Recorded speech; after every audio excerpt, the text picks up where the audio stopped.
நல்லக்கண்ணு உடல்நிலையில் நல்ல முன்னேற்றம் ஏற்பட்டு வருவதாக இந்திய கம்யூனிஸ்ட் கட்சியின் மாநில செயலாளர் முத்தரசன் கூறியுள்ளார். சென்னை ராஜீவ்காந்தி அரசு மருத்துவமனையில் சிகிச்சை பெற்று வரும் இந்திய கம்யூனிஸ்ட் கட்சியின் மூத்த தலைவர் நல்லக்கண்ணுவை சந்தித்து அக்கட்சியின் மாநில செயலாளர் முத்தரசன் உடல்நலம் குறித்து விசாரித்தார். பின் செய்தியாளர்களை சந்தித்த அவர் உடல்நிலையில் நல்ல முன்னேற்றம் உள்ளதாகவும் நம்பிக்கையோடு இருப்பதாகவும் கூறியுள்ளார்.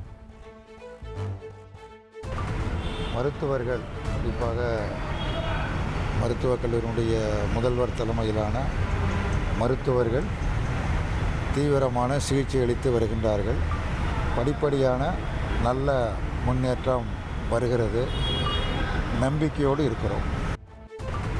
மருத்துவர்கள், குறிப்பாக மருத்துவக் கல்லூரியினுடைய முதல்வர் தலைமையிலான மருத்துவர்கள் தீவிரமான சிகிச்சை அளித்து வருகின்றார்கள். படிப்படியான நல்ல முன்னேற்றம் வருகிறது. நம்பிக்கையோடு இருக்கிறோம். ட்ரெண்டை ஃப்ரெண்ட் ஆக்கிக்கோங்க. தந்தி டிவியின் சப்ஸ்கிரைபர்ஸ் அண்ட் ஃபாலோவர்ஸ் குடும்பத்தில் நீங்களும் இணையுங்க.